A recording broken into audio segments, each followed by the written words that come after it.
National Radio Day is August 20th, Wednesday, the invention of radio. And I just happen to have somebody who's been on the radio a long time, Gabriel Mark Hasselbach. Hello. Hi, Dyno. How you doing? I love hearing your radio show. Oh, thank you. Yeah, I know you got the voice for it, and you got the patter down, and you got the demeanor. It's kind of like a bedside manner. You have a good one. You're so charming. Thank you. Let's get into you. Now, you've been around radio for a long time. What was the whole experience like when you first started hearing radio before you even got to be on radio?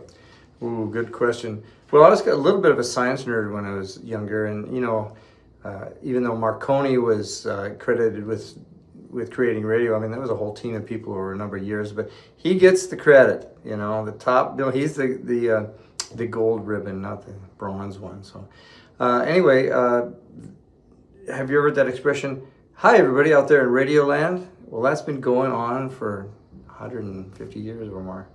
And radio was the main entertainment thing for years and years, especially in the US and Canada. People would sit around the radio, listen to plays and music and everything. That was the entertainment thing. And it really is not the focus of it now, of entertainment for families and stuff, but it still has a lot of value.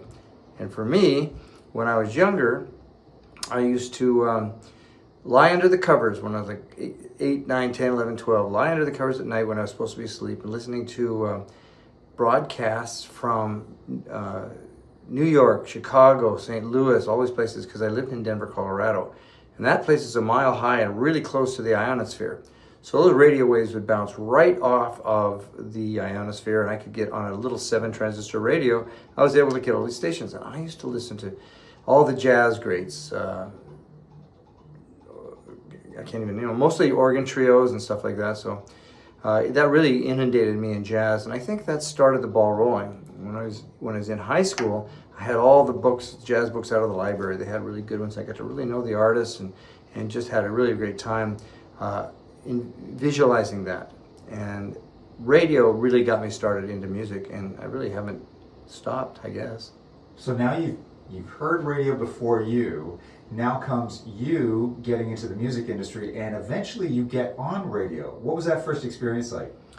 Well, I've been on radio in a few different ways, sometimes more in the last 20 years as a leader, but before that as part of other ensembles like the Powder Blues. I was one of the original members in Powder Blues.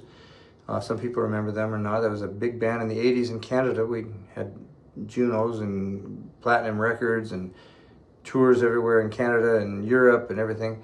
And I heard our tunes there a lot, but I was just a team player back then, so I could hear my trumpet popping through and part of a section and stuff, and that was pretty neat, because I finally got out of the of being the hot shot on the block. Now I was a hot shot in Canada, and that actually led to in 81 and 82, the Junos had an award they were offering. It was sponsored by Technics. Technics was like electronics, keyboards and stuff.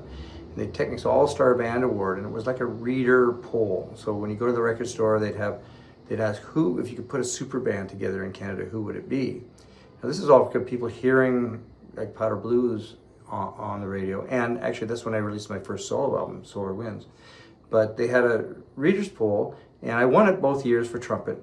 Mo Coffin won it both years for sax. I don't know if you guys know who Mo Coffin is, but he was like the preeminent sax player in Canada, sax and flute. And he had a top 40 hit in 1955 with a flute song, Swingin' Shepherd Blues. But the other band members were current guys that were happening. One year it was Burton Cummings, and then one year it was Neil Young and Spider Seneve, and some of the guys from Rush.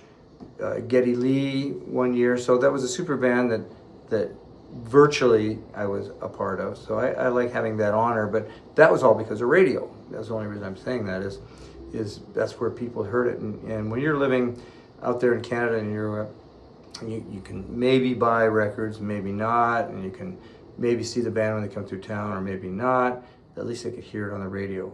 And that's one thing I have to give CBC even a nod to, because they reach a lot of people out there that normally wouldn't hear anything. So radio plays a really important part in people's lives, I think. So fast forward, there was a moment when you first heard one of your solo songs on the radio.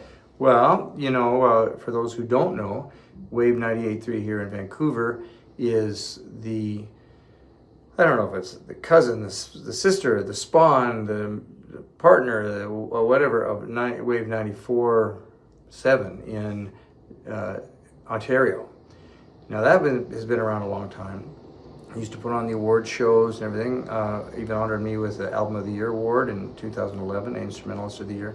But that entity there was my first appreciation of jazz in Canada, or smooth jazz, or whatever you want to call it, groove jazz.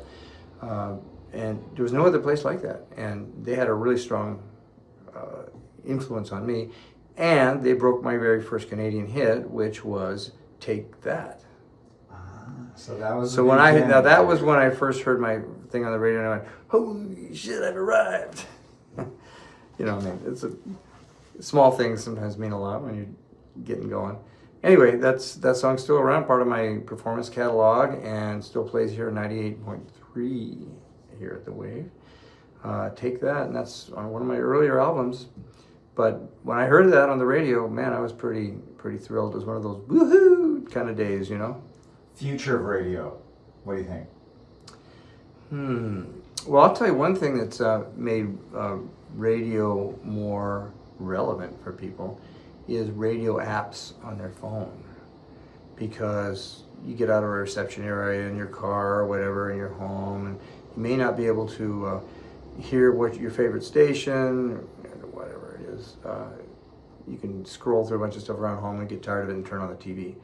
But with a radio app like there's Radio Player Canada and TuneIn, and there's other ones too, you're able to get really clear radio signals from pretty much anywhere in the world, but I focus on Wave 98.3 here in Vancouver, and put some headphones on or not, just have music playing on your phone, and it's clear as a bell, and it's more clear than you could imagine coming to you. It's just amazing. So that's going to is already making radio more relevant to people, because it's easy to access in a good way, in a good, clear, effective way. So radio probably has a bright future. Plus, the other thing is, radio brings you news at the same time. The local news gives you traffic and stuff like that, and it mixes up the format. Like Wave 98.3 here does a really good job of mixing the format, because I like contemporary jazz, and I know a lot of people do, but not everybody wants a constant diet of that, right? So you get a chance to hear some cool old Motown, or something current that somebody else is doing. There's a lot of fresh new artists out there. They just have a smooth groove that's really, really, really enticing, vocals and instrumentals, and it's just a good way to get introduced to new music, and a lot of it's local too, so you get a chance to find out who's playing in your city and what they've got, and you pair that with either going on the Wave 98.3 website, which is one click on your phone, and seeing who you just listened to, or using Shazam on your phone. And Shazam works pretty good too, because it recognizes it, even while it's playing on the radio, it'll recognize it right on your phone and take you to Apple Music. So if you decide you want to hear the rest of the album, or buy the track, or stream it, or whatever, you can just click one button and there it is on your phone. You got a whole chance to listen to it. You can delete it later if you don't, but you learn about new artists all the time. And